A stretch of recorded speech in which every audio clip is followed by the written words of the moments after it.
Brihaspati what कथा। प्राचीन काल में भारतवर्ष में एक बड़ा प्रतापी और दानी राजा राज्य करता था। वह प्रतिदिन नियम से मंदिर में भगवान का पूजन करने जाता था। वह ब्राह्मण और गुरु की सेवा क्या करता था। उसके द्वार से कोई भी याचक निराश होकर नहीं लौटता था। वह प्रत्येक बृहस्पतिवार को व्रत रखता एवं पूजन करता, प्रतिदिन गरीबों की सहायता क्या करता था। परंतु यह सब बातें उसकी रानी को अच्छी नहीं लगती थी। वह न व्रत करती और न भगवान की पूजा करती और न ही किसी को एक भी पैसा दान देती थी। वह राजा को भी ऐसा करने को मना किया करती थी, लेकिन राजा नियम से व्रत, पूजा, दान आदि कार्य करता था। एक दिन राजा शिकार खेलने के लिए वन को चले गए। महल में रानी और दासी थी। उस समय वैष्णदेव साधु का रूप धारण कर महल के दरवाजे पर भिक्षा मांगने आए। साधु ने रानी से भिक्षा मांगी तो वह बोली, हे साधु महाराज, मैं इस दान और पुण्य से तंग आ गई हूँ। मुझे इस कार्य के लिए तो मेरे पतिदेव भी बहुत है। इस समय यह नहीं है। मुझे गृह कार्यों में समय नहीं मिलता। मैं सोचती हूँ कि इस धन के रहने से तो निर्धन ही अच्छा है, फिर यह काम धंधा तो नहीं करना पड़ेगा। इसलिए अब आप ऐसी कृपा करें कि सारा धन नष्ट हो जाए, मैं आराम से रह सकूं। साधु वेशधारी वैष्णदेव ने कहा, हे देवी, तुम यह क्या कह रही हो। भला संतान और धन से कोई दुखी होता है या इन दोनों को तो सभी चाहते हैं। पापी भी धन और पुत्र की इच्छा करता है। यदि तुम्हारे पास धन अधिक हो तो उसका सदुपयोग करो। भूखे मनुष्यों को भोजन कराओ, ब्राह्मणी को दान दो, वस्त्र दो, प्याव लगवाओ, ब्राह्मणों को दान दो तथा धर्मशाला, कुआं, तालाब, बाग बगीचे आदि का निर्माण कराओ। निर्धन कुमारी कन्याओं का विवाह करवाओ, साथ ही यज्ञादि कार्य करो। इस प्रकार के कर्मों से तुम्हारा और तुम्हारे कुल का यश लोक परलोक में फैलेगा और तुम्हें स्वर्ग की प्राप्ति होगी। परंतु रानी पर साधु की बातों का कोई असर नहीं हुआ। उसने कहा, हे साधु महाराज, मुझे ऐसे धन नहीं चाहिए जिससे मैं अन्य लोगों को दान देती रहूं, जिससे रखने और संभालने में मेरा सारा समय नष्ट हो जाए। साधु ने कहा, हे देवी, तुम्हारी ऐसी इच्छा है तो जैसे मैं बताता हूँ तुम वैसे ही करना, इससे तुम्हारी यह इच्छा पूरी हो जाएगी। तुम बृहस्पतिवार के दिन घर को गोबर से लिपना, अपने केसों को पीली मिट्टी से धोना, अच्छी तरह धोना, स्नान करना। राजा उस दिन हजामत करवाए मांस मंदिरा का सेवन करना, कपड़े धोबी के यहाँ धुलाने देना। इस प्रकार 7 बृहस्पतिवार तक करने से तुम्हारा सारा धन नष्ट हो जाएगा। यह कहकर साधु रूपी वैष्णदेव ने कहा वहां से चले गए। साधु ने जैसे कहा था, रानी ने वैसे ही 7 बृहस्पतिवार तक वैसे ही करने का निश्चय कर लिया। साधु के कहे अनुसार कार्य करते हुए केवल 3 बृहस्पतिवार ही बीते थे कि वृषदेव के कोप से उसकी सारी धन संपत्ति नष्ट हो गई। भोजन के लिए भी वे दोनों तरसने लगे तथा संसारिक भोगों से दुखी रहने लगे। तब राजा ने रानी से कहा, हे रानी, तुम यहाँ पर रहो, मैं परदेश जा रहा हूँ। यहाँ पर मुझे सभी मनुष्य जानते हैं, इसलिए मैं यहाँ कोई कार्य नहीं कर सकता।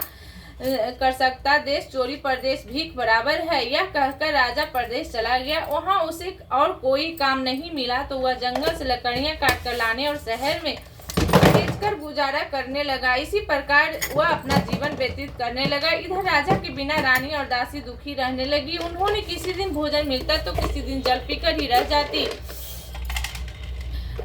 एक बार रानी और दासी को 7 दिन तक भोजन नहीं मिला तो रानी ने अपनी दासी से कहा, यहाँ पास ही के नगर में मेरी बहन रहती है, वह बहुत धनवान है। तू उसके पास जा और उससे 5 सेर बेजर मांग कर लिया, जिससे कुछ समय के लिए गुजारा हो जाएगी। बहन के यहाँ गई। उस दिन बृहस्पतिवार था। रानी की बहन उस समय वैष्णदेव की पूजा कर रही थी। दासी ने रानी की बहन से कहा, हे रानी, मुझे आपकी बहन ने भेजा है, मुझे 5 सेर बेजर दे दो। दासी ने कई बार कहा, परंतु रानी की बहन ने कोई उत्तर नहीं दिया, क्योंकि वह उस समय बृहस्पतिवार की व्रत और कथा सुन रही थी। जब रानी की बहन ने दासी को कोई उत्तर नहीं दिया तो वह बहुत दुखी होकर लौट गई और लौटकर रानी से बोली, हे रानी, आपकी बहन बहुत घमंडी स्त्री है, वह छोटे लोगों से बात भी नहीं करती।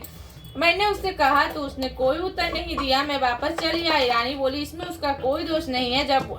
जब बुरे दिन आते हैं तो कोई सहारा नहीं देता, अच्छे बुरे का पता विपत्ति में लगता। जो ईश्वर की इच्छा होगी वही होगा, यह सब हमारे भाग्य का दोष है। इधर जब राजा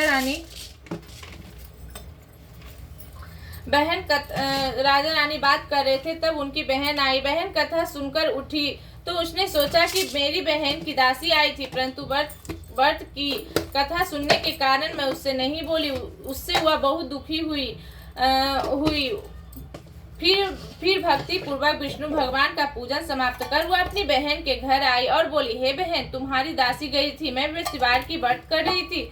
जब तक कथा होती है तब तक हम लोग ना उठते ना बोलते हैं, इसलिए मैं नहीं बोली। कहो दासी क्यों गई थी, अब तुम बताओ कि तुमने दासी को क्यों भेजी थी। रानी बोली, बहन, मेरे घर अनाज नहीं था, वैसे तुमसे कोई बात छिपी नहीं है, इसलिए मैंने दासी को तुम्हारे घर 5 सिर बेजर लेने के लिए भेजा था। रानी की बहन ने कहा, बहन, बृहस्पति सबकी मनोकामनाएं पूर्ण करते हैं, फिर जाकर देखो, शायद तुम्हारे घर में अनाज रखा हो। यह सुनकर दासी ने घर के अंदर गई। जाकर देखा तो वह उसे एक घड़ा बेजर भरा मिल गया। उसे बहुत हैरानी हुई, क्योंकि वह पहले भी एक बर्तन देख चुकी थी।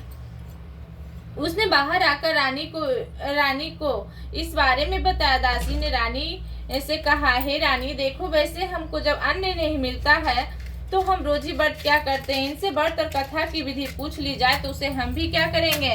दासी के ऐसा कहने पर रानी ने अपनी बहन से बृहस्पतिवार के व्रत के बारे में पूछा। उसकी बहन ने बताया, बृहस्पतिवार के दिन चने की दाल और मुनक्का से विष्णु भगवान का केले की जड़ में पूजन करना और दीपक जलाना चाहिए, पीला भोजन करना चाहिए तथा कथा सुनना चाहिए। या इस प्रकार से बृहस्पतिवार प्रश्न होकर अन्न पुत्र धन देते हैं तथा सारी मनोकामनाएं पूर्ण करते हैं। और व्रत और पूजन की विधि बताकर रानी की बहन अपने घर लौट गई। रानी और दासी दोनों ने निश्चय किया कि बृहस्पति का पूजन जरूर करेंगी। 7 दिन बाद बृहस्पतिवार के दिन उन्होंने व्रत रखा। वे घुड़साले में जाकर चना और गुड़ बीन लाई तथा उस चने की दाल बनाकर उससे गुड़ से केले की जड़ तथा विष्णु भगवान की पूजा की। अब पीला भोजन कहाँ से आया, वह सोचकर दोनों ने बड़ी दुखी हुई। परंतु उनके व्रत के कारण बृहस्पति प्रश्न थे, अतः वह एक साधारण व्यक्ति के रूप में दो थालों पीला भोजन लेकर आए। दासी को देखकर बोले, यह भोजन तुम्हारे लिए है, तुम और रानी के लिए है, तुम दोनों ही भोजन करना। दासी भोजन पाकर बड़ी प्रसन्न हुई। रानी के पास जाकर बोली, रानी जी, भोजन कर लो। रानी को भोजन आने के बारे में कुछ पता नहीं था, इसलिए उसने दासी से कहा, जा तू ही भोजन कर, क्योंकि तू हमारी व्यर्थ में हंसी उड़ाती है। दासी बोली, एक व्यक्ति भोजन दे गया है। तो रानी बोली, वह तेरे लिए दे गया है, तू ही भोजन कर। दासी ने कहा, वह व्यक्ति हम दोनों के लिए भोजन दे गया है, इसलिए मैं और आप दोनों ही साथ साथ भोजन करेंगे। अब दोनों ने बृहस्पति को नमस्कार कर भोजन किया। उसके बाद से वे दोनों प्रत्येक बृहस्पतिवार को बृहस्पति का व्रत और पूजन करने लगी। बृहस्पति की कृपा से उसके पास फिर से धन हो गया, परंतु रानी पहले की तरह आलस्य करने लगी। तब दासी बोली, देखो रानी, तुम पहले भी इसी प्रकार आलस करती थी, तुम्हें धन को रखने में कष्ट होता था, इस कारण सारा धन नष्ट हो गया। अब तुम फिर बृहस्पति की कृपा से धन मिला तो तुम्हें फिर आलस्य होती है। बड़ी कठिनाइयों के बाद हमने यह धन पाया है, इसलिए तुम्हें दान पुण्य करना चाहिए, भूखे मनुष्यों को भोजन कराना चाहिए तथा प्याव लगवाना चाहिए, ब्राह्मणों को दान देना चाहिए, दानहीनों को दान देना चाहिए, अतः कुआं, तालाब, बाग, बगीचे आदि का निर्माण करवाना चाहिए, मंदिर पाठशाला बनवाना चाहिए, निर्धन कुमारी कन्याओं का विवाह करवाना चाहिए, धन को शुभ कार्य में खर्च करना चाहिए, जिससे तुम्हारे कुल का यश बढ़े तथा स्वर्ग की प्राप्ति हो और पितृ भी प्रसन्न हो। दासी की बात मानकर रानी ने इसी प्रकार कार्य करने लगी। उसका यश चारों ओर फैलने लगा। इधर राजा के प्रदेश गया तो वह बहुत दुखी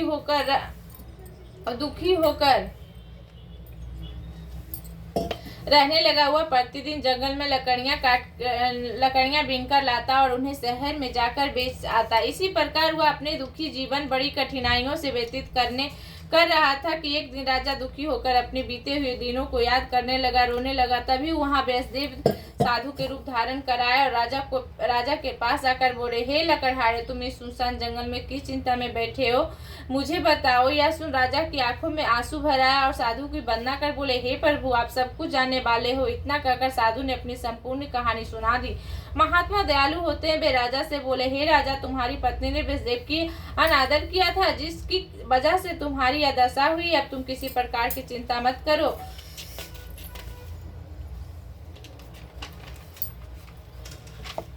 भगवान तुम्हें पहले से अधिक धन देंगे। तुम्हारी पत्नी ने बृहस्पति की व्रत करना प्रारंभ कर दिया है। अब तुम भी बृहस्पतिवार का व्रत करो और चने की दाल व गुड़ को जल के लोटे में डालकर केले की जड़ में पूजन करो। पूजन करने के बाद बृहस्पतिवार की कथा सुनो। यह कहो, बृहस्पति भगवान तुम्हारी सारी मनोकामनाएं पूर्ण करेंगे। साधु की बात को सुनकर राजा बोला, हे प्रभु, लकड़ी बेचकर इतना पैसा नहीं मिलता जिससे मैं कुछ भोजन करने के उपरांत कुछ बचा सकूं। रात में मैंने अपने सपने में अपनी रानी को व्याकुल देखा और मेरे पास कोई साधन नहीं जिससे मैं उसका समाचार जान सकूं। फिर बृहस्पति की कथा क्या कहूँ, मुझको तो कुछ भी मालूम नहीं है। साधु ने कहा, हे राजा, तुम किसी तरह की चिंता मत करो। बृहस्पतिवार के दिन तुम रोजाना की तरह लकड़ियां लेकर शहर में जाओ। तुम्हें रोज से दुगना धन मिलेगा जिससे तुम अच्छी तरह भोजन कर सकोगे तथा उससे बृहस्पति की पूजा का सामान भी आ जाएगा। बृहस्पति की कथा इस प्रकार है। प्राचीन काल में एक बहुत ही गरीब ब्राह्मण रहता था। उसकी कोई संतान नहीं थी। वह नित्य पूजा पाठ करता था, लेकिन उसकी स्त्री बहुत मलिनता के साथ रहती थी। वह ना स्नान भी करती और ना ही किसी देवता का पूजन करती थी। वह सुबह उठते ही सबसे पहले भोजन करती, बाद में ही कोई अन्य कार्य करती थी। इससे वह ब्राह्मण देवता बहुत दुखी हुए रहते थे। वह पत्नी को बहुत समझाते पर कुछ नहीं सुनती थी। भगवान की कृपा से ब्राह्मण की पत्नी के एक कन्या उत्पन्न हुई। बड़ी होने पर वह कन्या नित्य पूजा पाठ कर स्नान कर भगवान विष्णु की पूजा करती थी और बृहस्पतिवार का व्रत भी करती थी। पूजा समाप्त कर विद्यालय जाती थी तो अपनी मुट्ठी में जौ भर कर ले जाती थी और विद्यालय के मार्ग में डालती जाती थी। वे जौ स्वर्ण को हो जाते थे। विद्यालय से लौटते समय उसे बीनकर घर ले आती थी।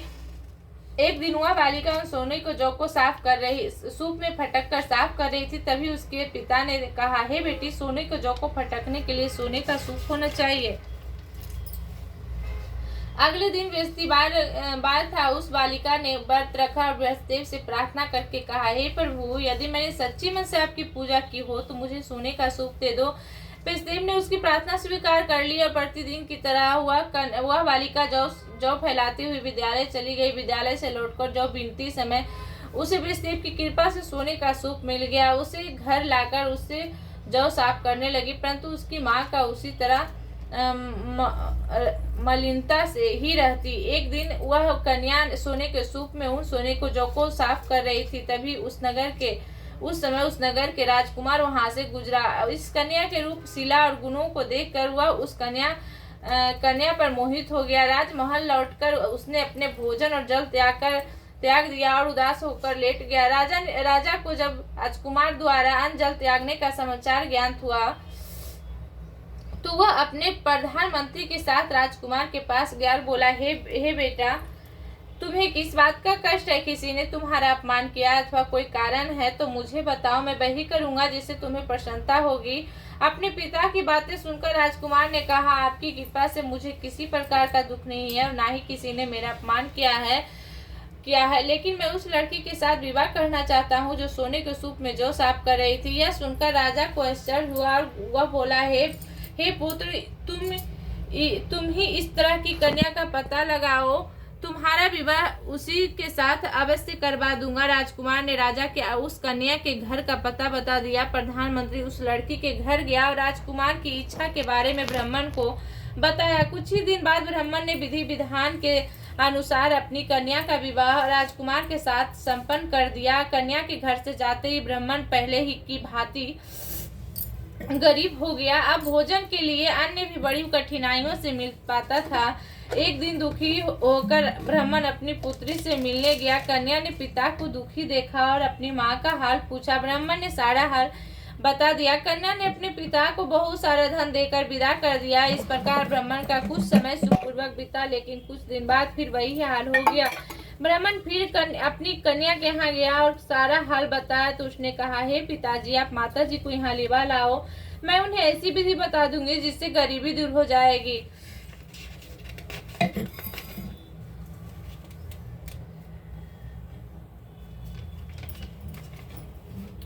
ब्राह्मण घर गया और अपनी पत्नी के साथ लेकर अपनी पुत्री के पास पहुंचा तो पुत्री ने अपनी माँ को समझाते हुए कहा, हे माँ, तुम प्रातःकाल उठकर सबसे पहले स्नान करके विष्णु भगवान का पूजन किया करो, तुम्हारे घर की सारी दरिद्रता दूर हो जाएगी। लेकिन उसकी माँ ने उसकी बात नहीं मानी। वह प्रातःकाल उठकर अपनी पुत्री की बच्चा जूठा खा लेती थी। एक दिन उसकी पुत्री को बड़ा गुस्सा और एक रात उसने एक कोठरी से सारा सामान निकाल कर अपनी माँ को उसमें बंद कर दिया। प्रातःकाल उसे निकाल कर और स्नान करा के पूजा पाठ करवाया तो उस ब्राह्मणी की बुद्धि ठीक हो गई। अब वह नियम से पूजा पाठ करती और प्रत्येक बृहस्पतिवार को व्रत रखती। इस व्रत के प्रभाव से ब्राह्मण और ब्राह्मणी भी बहुत धनवान और सुखी हो गए तथा बृहस्पतिदेवता के प्रभाव से इस लोक को सुख भोग कर वे दोनों स्वर्ग को गए। इस तरह कथा कहकर साधु देवता वहां से अंतर ध्यान हो गए। धीरे धीरे समय बीतने पर फिर बृहस्पतिदेव के दिन आया। राजा जंगल से लकड़ियां काटकर शहर में बेचने गया। उस दिन से उसे बाकी दिनों से अधिक धन मिला। राजा ने चना गुड़ आदि लाकर बृहस्पतिदेव की व्रत किया। उस दिन से उसके सारे कलेश दूर हो गए। लेकिन अगले बृहस्पतिवार को व्रत करना भूल गया। इस वजह से बृहस्पतिदेव के नाराज हो जाने के कारण उसे बहुत कष्ट झेलना पड़ा। इस दिन उस नगर के राजा ने विशाल आज्ञा का योजना करवा दिया कि अपने पूरे राज्य में घोषणा करवा दिया कि कोई भी व्यक्ति अपने घर भोजन ना बनाए तथा आग भी ना जलाए। सभी लोग मेरे यहाँ भोजन करने आए। जो इस आज्ञा को न मानेगा उसे फांसी की सजा दी जाएगी। राजा के आदेश के अनुसार राजा के सभी निवासी राजा के भोजन में सम्मिलित हुए, पर लकड़हारे थोड़ी देर से पहुंचे, इसलिए राजा उसे अपने साथ महल में ले गया। जब राजा लकड़हारे को भोजन करा रहे थे तो रानी की दृष्टि उस कुटी पर पड़ा जिस पर उसका हार लटका हुआ था। वह उसे हार दिखाई नहीं दिया। रानी ने सोचा कि अवश्य मेरा हार इसी लकड़हारे ने चुरा लिया है। उसी समय सैनिकों को बुलवा कर उस लकड़हारे को बंदीगृह में डलवा दिया। जब लकड़हारे बंदीगृह में गया तो दुखी होकर सोचने लगा कि ना जाने कौन सा मैंने पाप किया है जो मुझे यह दुख मिला है। उसी साधु को याद करने लगा जो उसे जंगल में मिला था। उसी समय बृहस्पतिदेव साधु के रूप में प्रकट होकर उसकी दशा को देखकर बोले, हे राजा, तूने बृहस्पतिदेव का व्रत नहीं किया इसलिए तुझे दुख मिला। अब तू चिंता मत कर। अगले बृहस्पतिवार के दिन तुझे इसी बंद गृह के दरवाजे पर 4 बड़े पैसे मिलेंगे। उनसे तू बृहस्पतिदेव का व्रत और पूजन करना तो तेरे सारे कष्ट दूर हो जाएंगे। अगले बृहस्पतिवार के दिन उससे बंद गृह के द्वार पर 4 बड़े पैसे मिले। राजा ने पूजा का सामान मंगवाया और कथा कहकर प्रसाद बांटा। उसी रात बृहस्पतिदेव ने उस नगर के राजा को स्वप्न में कहा, हे राजा, तूने जिस व्यक्ति को बंद गृह में बंद कर रखा है वह निर्दोष है। वह राजा है, वह एक अन्य नगर का राजा है। उसे छोड़ दे। रानी का हार उसी खुटी पर लटका हुआ है। अगर तू ऐसा नहीं करेगा तो मैं तेरे राज को नष्ट कर दूंगा। प्रातःकाल उठकर राजा ने खुटी पर हार टंगा हुआ देखा तो उसे लकड़हारे को बुलवा कर क्षमा मांगी और राजा के योग सुंदर आभूषण वस्त्र देकर उसे विदा कर दिया। इधर एक दिन रानी और दासी सोचने लगी कि ना जाने राजा किस हाल में होंगे, उनका कोई खोज खबर नहीं है। उन्होंने बृहस्पतिदेव से प्रार्थना की और भगवान ने रात में राजा को स्वप्न में कहा, हे राजा, उठ, तेरी रानी तुझको याद करती है। अब तू अपने देश को लौट जा। राजा प्रातःकाल उठकर सोचने लगा कि स्त्री जाति खाने और पहनने की साथी होती है, पर भगवान की आज्ञा मानकर वह अपने नगर को चलने लगा। राजा जब नगर के पास पहुंचे तो बहुत आश्चर्य हुआ। नगर में पहले से भी अधिक बाग, तालाब, कुएं, बहुत सी धर्मशालाएं और मंदिर आदि बने हुए थे। राजा ने पूछा कि बाग और धर्मशालाएं किसके हैं। तब नगर के सभी लोग कहने लगे कि यह सब रानी और दासी द्वारा बनवाया गया है। यह सुनकर राजा आश्चर्य हुआ और गुस्सा भी आया। जब रानी ने यह सुना कि राजा आ रहे हैं तो वह अपनी दासी से बोली, ये देख राजा हमको कितनी बुरी हालत में छोड़ गए थे। वह हमारी ऐसी हालत देखकर लौट ना जाए, इसलिए तू दरवाजे पे खड़ी हो जा। रानी के आदेश पर दासी दरवाजे पर खड़ी हो गई। जब राजा आए तो उन्हें अपने साथ महल में लिवा लाई। तब राजा ने क्रोध में रानी से पूछा, बताओ यह सब धन तुम्हें कैसे मिला। तब रानी ने उसे बताया कि हमें यह सब धन बृहस्पतिदेव के व्रत करने के कारण प्राप्त हुआ है। अब राजा ने निश्चय किया कि 7 दिन बाद तो सभी बृहस्पतिदेव की पूजा करते हैं, पर मैं रोजाना दिन में 3 बार कथा कहा करूंगा, तब रोज व्रत क्या करूंगा। अब हर समय राजा के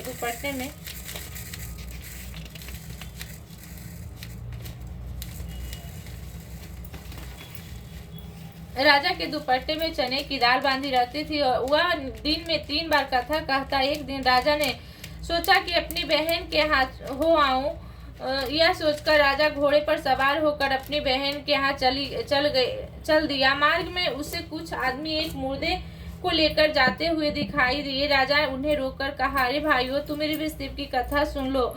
वे बोला, लो, हमारा आदमी मर गया है, इसको अपनी कथा को पढ़ी है। लेकिन कुछ व्यक्तियों ने कहा, अच्छा कहो, हम तुम्हारी कथा सुनेंगे। राजा ने चने की दाल निकाली और कथा कहानी शुरू कर दी। कथा के आदि होते ही मुर्दे हिलने लगे और जैसे ही कथा समाप्त हुआ वैसे ही राम राम करते हुए वह मुर्दा उठकर खड़ा हो गया। राजा वहां से आगे बढ़ा। चलते चलते शाम हो गई। आगे मार्ग में उसे किसान खेत में हल चलाता हुआ दिखा। राजा उससे कहा, अरे भाइयों, तुम मेरी बृहस्पति भगवान की कथा सुन लो। किसान बोला, जितनी देर मैं तेरी कथा सुनूंगा उतनी देर में मैं 4 ढरैया जोत लूंगा। जा अपनी कथा किसी और को सुनाना। राजा आगे चलने लगा। राजा को वहां से जाते ही किसान के पेट में दर्द होने लगा तथा बैल पछाड़ खाकर गिर पड़ा। उसी समय किसान की माँ रोटी लेकर किसान के खेत पर आई। जब उसने अपने पुत्र की यह दशा देखी तो उसने सारा हाल पूछा। किसान ने सारी बात बता दी। किसान की माँ दौड़ी दौड़ी राजा के पास गई और उससे कहने लगी, मैं तुझसे कथा सुनूंगी, तू अपनी कथा मेरे खेत पे चलकर ही कहना। राजा ने लौटकर खेत पर जाकर कथा कही, जिससे सुनते ही बैल उठकर खड़े हो गए और किसान का पेट का दर्द भी बंद हो गया। राजा अपनी बहन के घर पहुंचा। बहन ने भाई की खूब मेहमानी की और स्वागत की। दूसरे दिन प्रातः काल राजा जगा तो उसने देखा कि सभी व्यक्ति भोजन कर रहे हैं। राजा ने अपनी बहन से कहा, क्या कोई ऐसा व्यक्ति है जिसने भोजन नहीं किया हो और जो मेरी बृहस्पति की कथा सुन ले? बहन ने कहा, हे भैया, यहाँ के लोग पहले भोजन करते हैं, बाद में कोई अन्य कार्य करते हैं। फिर भी यदि पड़ोस में कोई ऐसा हो तो मैं देख आती हूँ। यह कहकर बहन देखने चली गई। उसे कोई भी ऐसा व्यक्ति नहीं मिला जिसने भोजन नहीं किया है।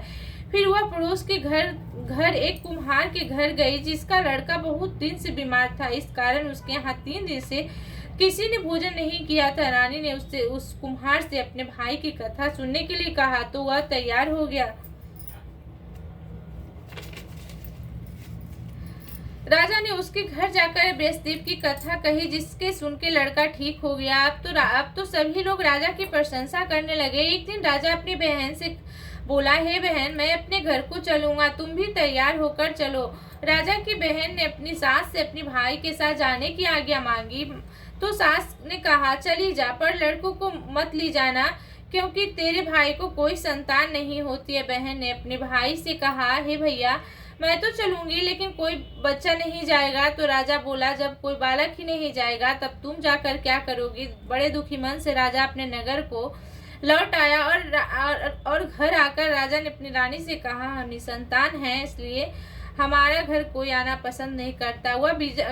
वह भोजन आदि किए बिना भी शेष पर लेट गया। रानी ने कहा, हे प्रभु, वैष्णदेव ने हमें सब कुछ दिया है, अतः वे हमें संतान भी अवश्य देंगे। उसी रात वैष्णदेव ने राजा को स्वप्न में कहा, स्वप्न में संतान प्राप्त होने का आशीर्वाद दिया। रानी गर्भवती हुई और 9वें महीने उसने एक सुंदर पुत्र को जन्म दिया। तब राजा ने अपनी रानी से कहा, हे रानी, स्त्री बिना भोजन के रह सकती है, पर बिना कहे नहीं रह सकती। अगर मेरी बहन आए तो उससे कुछ मत कहना। रानी ने हाँ कर दी। राजा की बहन यह शुभ समाचार सुनकर बहुत खुश हुई तथा बधाई लेकर अपने भाई के घर आई।